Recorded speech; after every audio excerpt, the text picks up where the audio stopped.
それではその次に、クローニン博士からお願いいたします。どうぞよろしく。Nishihara Sensei, thank you very much. Ladies and gentlemen, thank you for this opportunity, and thank you to Boecho for organizing this conference. I agree with everything General Gregson said, so let me try to say something a little bit different.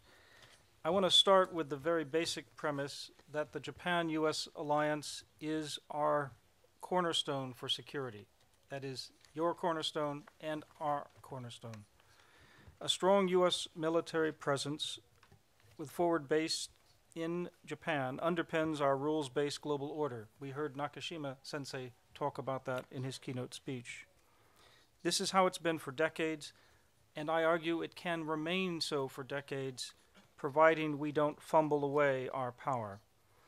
We need to use our comprehensive power, not just military, but economic, energy, and other power, to shape the regional and global environment, as well as to remain ready to meet any direct threats that arise. Now, I'm not mired in the day-to-day negotiations, very difficult ones, that public servants must undertake, like General Gregson when he was in the Pentagon recently. So I'm looking ahead into the next decade. I'm looking into the future. And my concern is that this cornerstone alliance that we assume will be there is starting to develop cracks. It could crack. I worry about that. And I think that what will determine whether this alliance is stronger in 2025 or weaker in the next decade will depend on how decision makers come down and decide some key issues. And militarily, which is what I'll focus on today, it comes down to the ends, the objectives of the alliance, the means, the money, the resources, and the ways. How are we going to make this agreement? How are we going to make this alliance work? So first, we must ensure that we continue to agree over the strategic aims, the ends of the alliance. Strong alliances are founded on shared ends, on a common purpose. And the most difficult issue where there is possible divergence is how to deal with a rising China. We can agree on the generalities, but when you get specific, it's a lot harder. China is not an adversary, but there is no bigger potential challenge than that which could be posed by China. The United States and Japan share not only a strong interest in the peaceful integration of a rising China, but we have a responsibility to hedge against a potential China threat. A failure to understand the alliance's ends with respect to China could quickly erode the bonds of this alliance. Now, coping with an increasingly capable China, particularly one determined to pursue integrated high technologies, to deny others access to the East and South China Seas, touches on the core purpose of the alliance.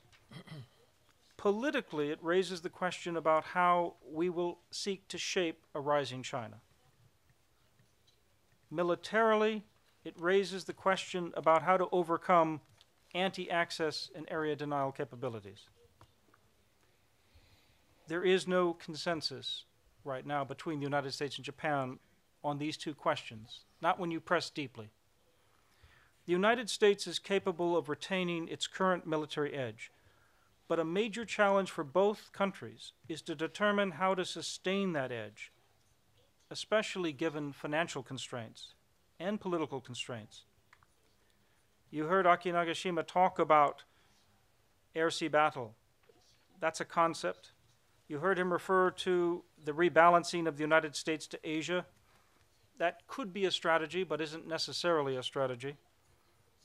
We're also building capabilities like cyber warfare, and we have the joint operational access concept, which has been articulated as part of the rebalancing and priorities placed on Asia. But even if these initiatives are successful, they're no substitute for the need for greater alliance contribution to security. Japan's role will be more important than it has been in the past. In order to maintain American access and protect Japanese interests in the face of challenges from Beijing and their own structural economic weaknesses, the United States and Japan will have to cooperate at unprecedented levels. So what I'm calling for, what I'm saying is going to be necessary moving from here to the next decade, is political military normalization of the alliance. Japan is responding to China's emergence. Japan is rejecting its long-standing static defense doctrine in favor of dynamic defense. It's emphasizing the Southwest Ryukyu Islands and focusing on mobility. But like the United States, Japan's initiatives are also hampered by finances. The alliance, if it's going to be more than the sum of its parts, this arrangement will have to shift to Japan shouldering greater responsibilities for regional security as well as the defense of Japan, a mission that it does very well. Now this brings me to my second point about means. Whether we have sufficient means to invest in this alliance, not just today, but again, into the next decade and beyond. Will we be able to follow through on the ambitious defense plans that both governments have announced? Plans to cut the U.S. defense budget by about $50 billion a year over the next decade, almost the equivalent of cutting the total current Japanese defense budget every year, is understandably creating anxiety. If Congress goes into what we call sequestration, we will not be able to uphold our Asian commitments. Closely related question for the alliance is whether Japan will become a more normal military power.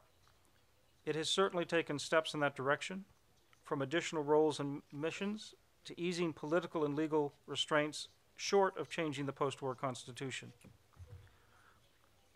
Since the end of the Cold War, Japan has taken extensive steps to rationalize and authorize the use of force, both in alliance and national contingencies. I could go on about what Japan has done, but in the interest of time, let me say that in this region, Japan and the United States will be able to stretch their defense budgets further if we can deepen cooperation.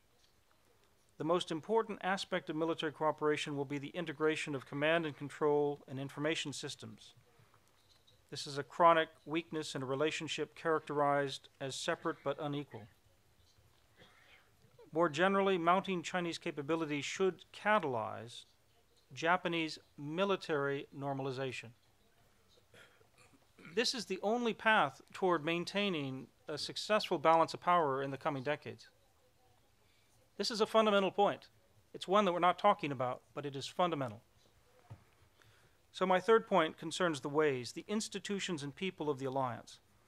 While the pressing issues facing the alliance transcend any particular base, the issue of sustainable forward deployed bases is a major strategic choice. It's a question more largely about the equitable sharing of burdens. The United States and Japan are long past the historic bargain embedded in the metaphor of an unsinkable aircraft carrier. Today we're facing serious questions about how much we should each contribute to retain bases and move bases within the region, including to Darwin, Australia, and Guam. Base integration provides a golden opportunity for rationing resources in the alliance.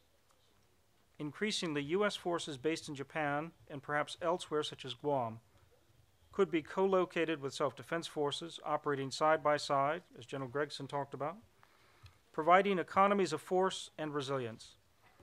Advancing Japanese jointness among its services is a springboard for U.S.-Japan integration.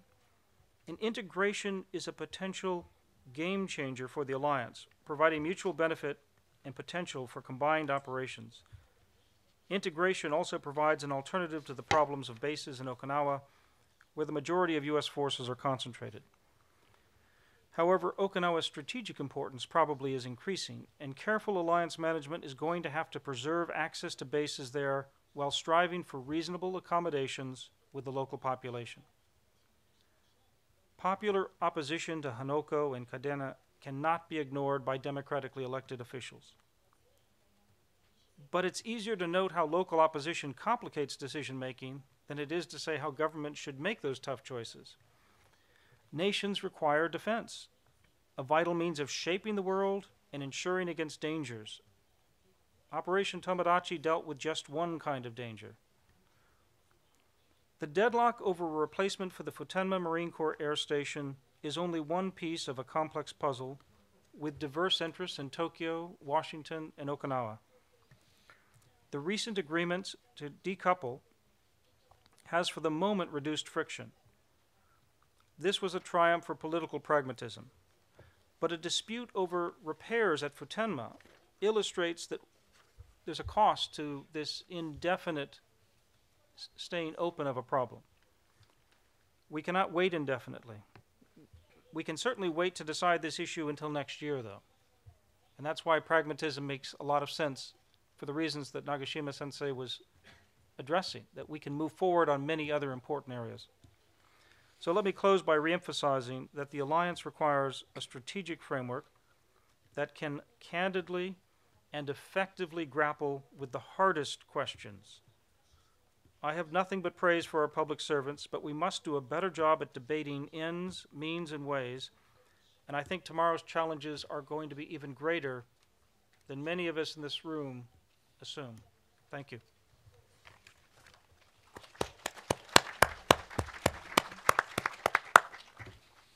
クローニンさんどうもありがとうございました。